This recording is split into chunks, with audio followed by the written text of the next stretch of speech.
Section 1. You will hear a man phoning to inquire about a job vacancy. First, you'll have some time to look at questions 1 to 5.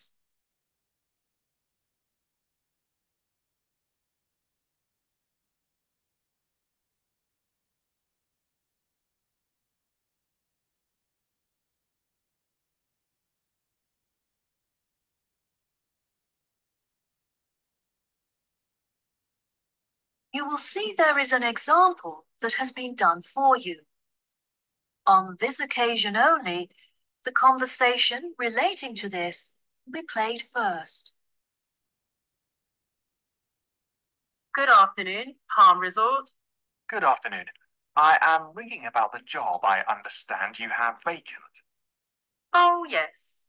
I'd like to find out some more information, if I may. Yes, of course. Can I take your name? It's Freddie Lee. Okay.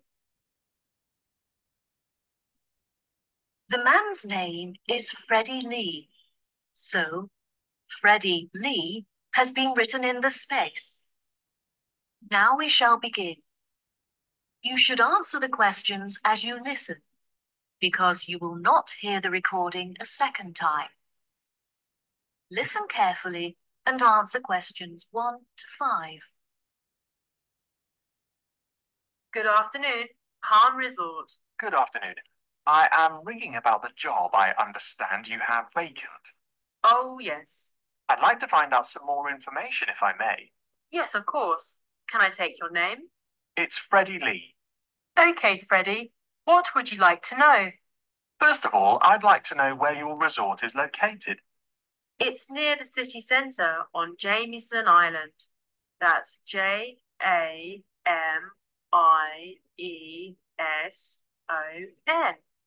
Oh, brilliant. That's only 5 minutes from me. I finish at my college on the 12th of May, so I'll be available for work from that date. Will there be any vacancies at that time? Well, summer is our busiest season, beginning on the 11th July, so that's when you would be starting. Sounds good. And are there any age limitations? That would depend on the place you're applying for. How old are you? I'm 17.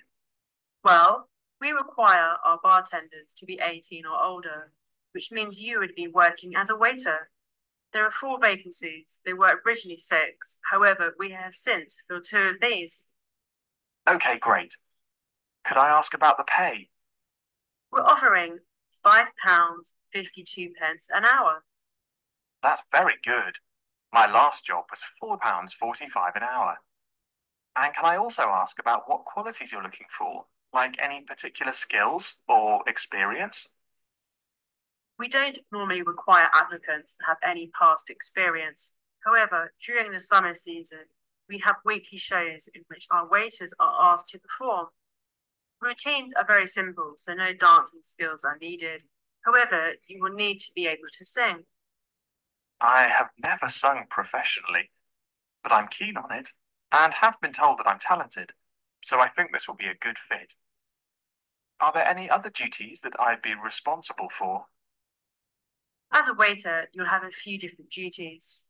We offer table service, so you'll have to take food orders from customers and carry the food from the kitchen to their tables. We like to give our customers a relaxed experience, so we'll also need you to supervise and take care of their children. I have a babysitter, so I'm very comfortable doing that. Is there a play area for them in the resort? Unfortunately, there is no facility for children here at the resort, but there is a large playground just down the road.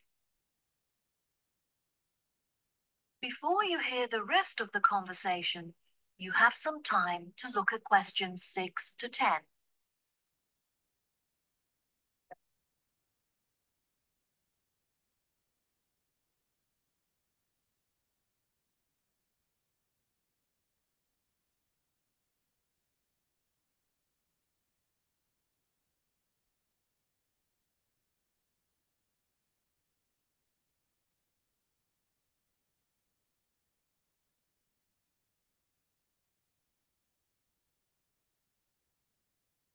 Now listen and answer questions 6 to 10. So I would just walk the children down to the playground each day. No, the road is very busy and the pavements are so narrow that it's unsafe to take the children for walks there. It would be very advantageous if you could drive so that you can safely strap the children into the back seat and transport them back and forth. I'm currently taking driving lessons, so if all goes well, I should have my permit by the time I begin work. We feel it's pretty good and we also offer some good fringe benefits for our employees. Really? Well, because of the difficulties of getting public transport, if you're working after 10 o'clock, we drive you home. Okay, that sounds fine. Do you have a staff room where I would be able to eat my packed lunches? All of our employees eat in the dining hall once our customers have finished eating their lunch. We like to make sure that our employees are well nourished, so we would provide you with a meal every lunchtime. There is no need to bring in a packed lunch. Wow, that's good to know. I think that's all of the information that I needed. I'll be sure to post my application to you later today. Okay, sure. Once we have looked over your application, we may ask you to come for an interview. We normally hold our interviews on Fridays. However, the manager is taking a long weekend this week, so the interview would be on Thursday. Is that okay for you? That's good for me. Fine. 10:30 a.m.? Yes, fine. Would 10 o'clock be okay? Perfect. And could you bring along a reference letter from your employer? Yes, that's fine. No problem. Could you tell me what else I have to do? Well, you need to come into the desk and fill out some forms. We need a document for ID, so a bank statement would be fine. I've got that. And what else? Well, you need to bring a photo with you. Having said that, it would be also a good idea for you to attach it to your application. This will help us to distinguish your application from the others. Okay, no problem. I have a couple of spares from when I renewed my passport. Good. We look forward to seeing you. Okay, thank you so much. You've been very helpful.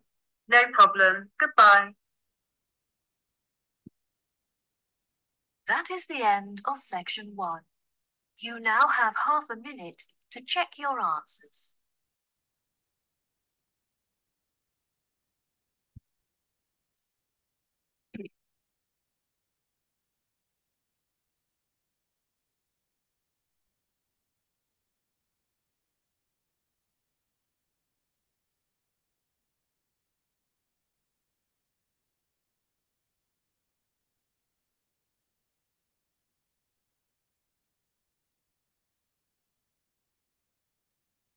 Now turn to section 2. Section 2. You will hear a guide talking to a group of visitors in a garden.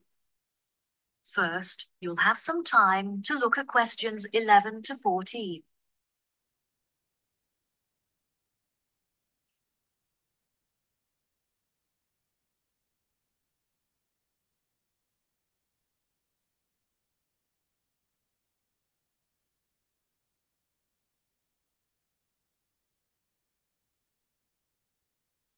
Now listen carefully and answer questions 11 to 14.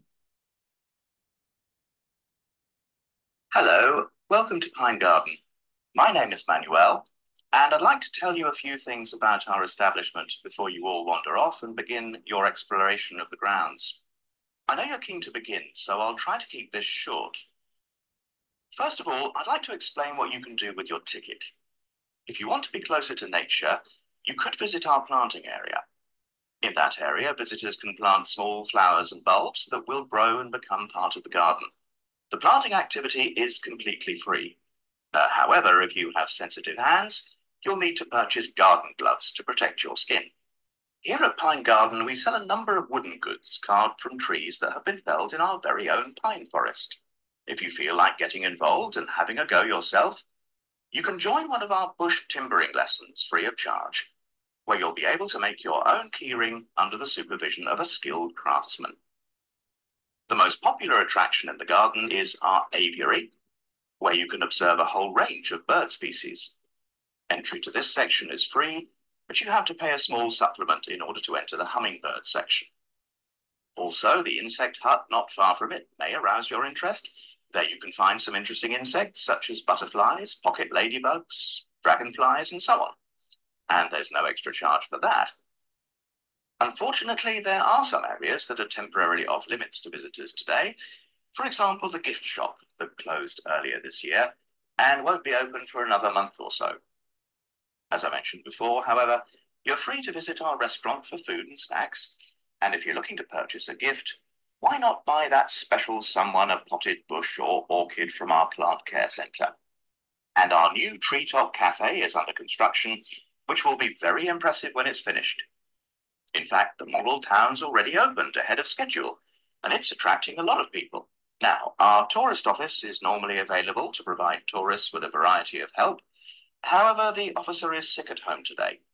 Please do not let this discourage you from visiting these, as they provide quite an experience. Before you hear the rest of the talk, you'll have some time to look at questions 15 to 20.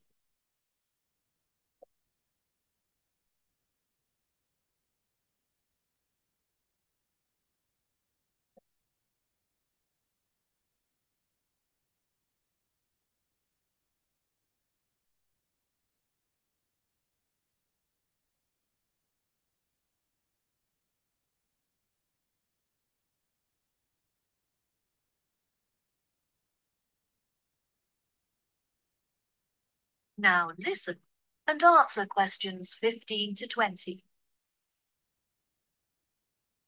I also would like to introduce you to our plant specialists, who are responsible for the wonderful plant displays here at Pine Garden. Mrs. Mary is one of our experts, and she is personally responsible for our beautiful display of plants that are all found growing naturally in the local area.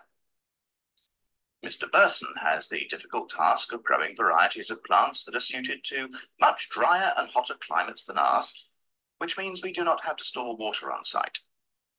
If you visit the glasshouse, you'll be able to see many plants that he has managed to cultivate without the need for rain or irrigation. Mr. Smith is responsible for the produce that you can eat in our restaurant, which ranges from varieties that grow under the ground to those that grow on trees and bushes. Now, Mr. Nooney here is our expert on the most commonly growing plant in the world, grass. You may have noticed how beautifully green and lush our grounds are, thanks to his specialist knowledge. Mr. Scanlon ensures that our soil is full of nutrients so that the natural habitat is supported and encouraged. He does this by fertilizing the earth with a special formula of his own creation. Finally, I would like to introduce you all to Dr. Mandelson. He is the manager of our landscaping team and works closely with our other experts to ensure that everyone works together to create a landscape that is both beautiful and sustainable. Well, that just about rounds it up. Now, if anyone has any questions. That is the end of section 2. You now have half a minute to check your answers.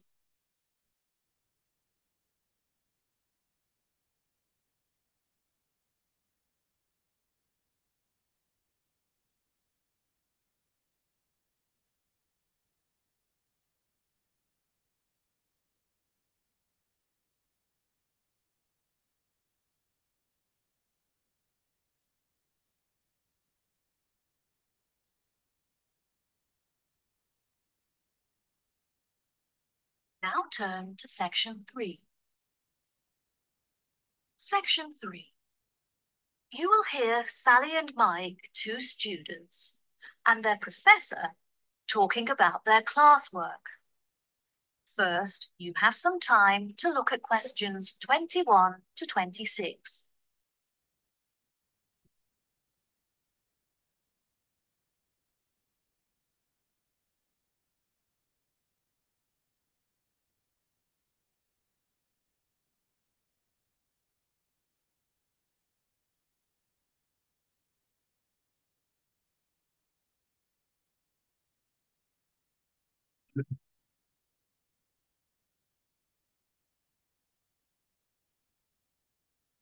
Now, listen carefully and answer questions 21 to 26. Hello, Sally and Mike. Hello, Professor. Welcome to the third meeting of our after-school club, where we discuss topics from the syllabus in order to help you to understand your classwork better. Now, I hope that you've read the notes I gave you last week on the ancient African traditions, as this will be the focus of our discussion today. Who can tell me how they were able to recognize different stars? Did they measure the distance between them? And no, Sally, I'm afraid that's incorrect. Mike, do you know the answer? Historians used to think that the ancient Africans recognized stars by observing the manner in which they affected each other, but further research showed that they used the location of the stars in order to distinguish one from the other. Well done, Mike. Very good. Can either of you tell me anything about the Wayaka people? They have a lot of money, but do not trust banks to keep it safe. They believe that it's in their best interest to help themselves, not assist others. Instead, the tribe looks after their own finances and generate income from lending money to others in low-interest loans. What problems do the Africans suffer from?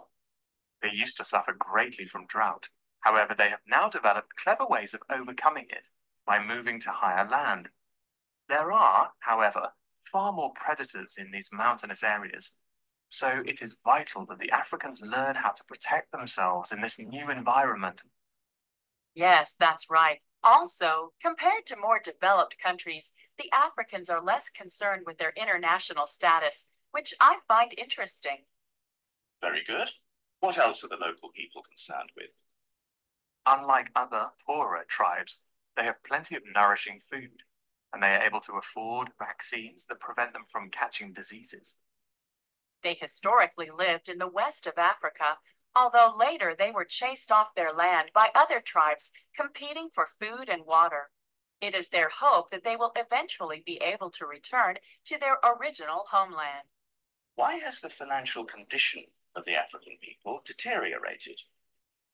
Despite their modern transportation system, they find it very difficult to trade because their tools are not sophisticated enough to mine minerals from the land. They have permission to engage in these commercial activities. So once they have the right tools, they will be able to develop a very large income from trade.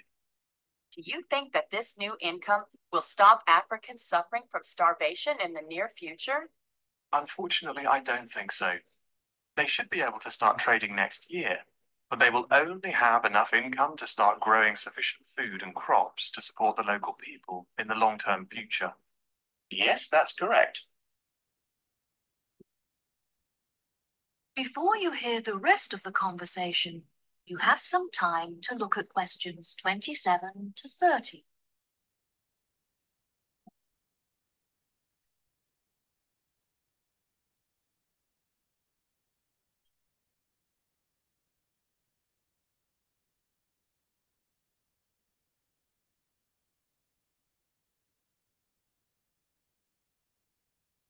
Now, listen and answer questions 27 to 30. There are many charities from developed countries that are helping to ship food to African countries in order to feed the starving. Unfortunately, it is difficult to transport a lot of food to the right places, but Africans are very good at sharing and making sure that everyone gets something to eat. African governments are also starting to pay more attention to the needs of their people. They have been directing a lot of money to help build schools in the more impoverished villages as a part of their new education plan, which is fantastic. This means that hopefully all African children will be able to attend school daily without having to walk long distances. Yes, absolutely. Do you remember any other information from your class notes? Historically, the tribes in Africa often used to migrate across the country in search of food and water. They would live in tents that were easy to dismantle and transport to other locations. That's true, but now they are being encouraged to settle down in one area so they can establish colonies and build facilities for themselves, such as houses and schools. Some villages have even developed specific customs. For example, the Wayaka people consider it impolite if you do not bring gifts when visiting someone. Bravo! You've both contributed fantastic points to our conversation. That concludes our session for today. I'll see you next week. That is the end of section 3. You now have half a minute to check your answers.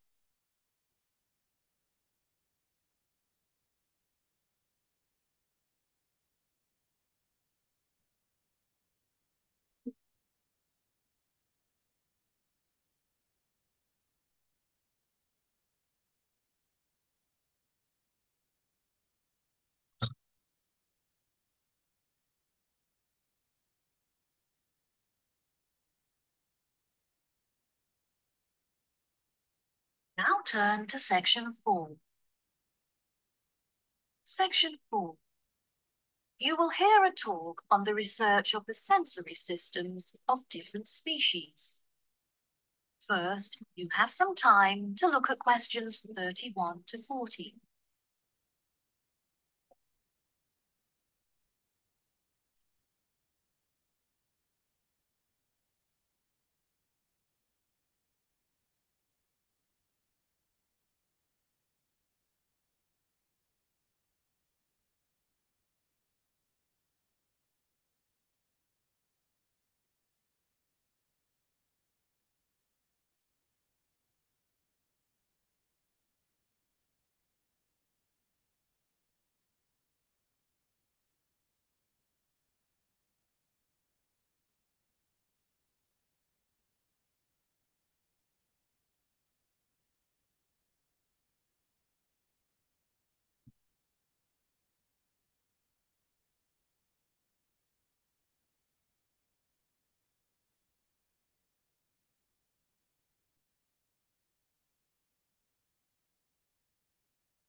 Now, listen carefully and answer questions 31 to 40.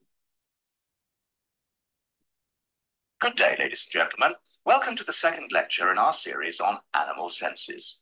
Today, I'll be comparing the sensory systems of different species and discussing how these senses enable them to explore their environment. When it comes to the sense of smell, you may think that human beings have powerful and well-evolved sensory systems. However, some animals have a sense of smell that is far more powerful than ours. Dogs, for example, have a sense of smell that is 40 times greater than a human's and can distinguish 220 kinds of smell. Some animals can even smell odors that are undetectable by the human nose, such as carbon dioxide. There are also animals that have a relatively weak sense of smell. For example, there are species of beetles that can recognize the odors of certain plants, but not others. The bee is an interesting example to examine in reference to smell, because they experience this sense via their antennae. Bumblebees have stings, but it's rare that they actually use this weapon. When a bee feels threatened, it will use its legs to signal and warn others about the threat before it stings. This is called a signaling posture and involves the bee lifting its two back legs into the air. Within any hive, there is a hierarchy with the queen bee at the top. Queen bee is able to control the colony by monitoring its movement through her feet. The queen bee is the only reproductive female in the entire colony, and she is also able to sting multiple times, unlike the worker bees that will die if they sting. In the insect world, scent can also be used to facilitate mating, as females decide whether or not to mate with a male, depending on the quality of his scent. One such example of this is the female butterfly, who will only mate with the male butterfly that produces the strongest pheromones. This is how the species ensures that only the best genes are perpetuated in order to create the strongest offspring. Next, we move on to the hearing sense of beetles. Interestingly, beetles do not have ears, but instead use their feet to detect vibrations caused by sound. This is particularly useful when searching for food among the trees in which they live, as they are able to detect the location and movement of their prey by monitoring vibrations in the woodlands. The final sense that we'll be looking at today is sight. Snakes are a particularly interesting case study, as they do not see shapes and colors as humans do, but instead hunt their prey by detecting the heat radiating from their mouths. This makes them incredibly effective predators, as they are able to zero in on their prey very quickly and efficiently. From a distance, a snake is able to locate the heat radiating from a mouse, for example, and upon moving closer, will be able to determine its body shape. This can help prevent the snake from attempting to attack prey that is too large for it. Once a snake has killed and eaten its prey, it goes into a state of hibernation, whereby all of its energy is directed towards digesting the food stored in its stomach. Depending on the size of the snake and its prey, this hibernation can last from hours to days. Once fully fed, a large snake will not need to eat again for the next couple of weeks. During the breeding season, however, female snakes will feed more frequently. The heat detection of a snake is very complex, and can be even more effective than the vision of a human. It not only uses heat to determine the location of its prey, but before it commits to hunt, it will also use the heat to calculate how much distance it has to travel in order to reach it. This prevents the snake from wasting energy hunting prey that is too far away to catch. That is the end of section 4. You now have half a minute to check your answers.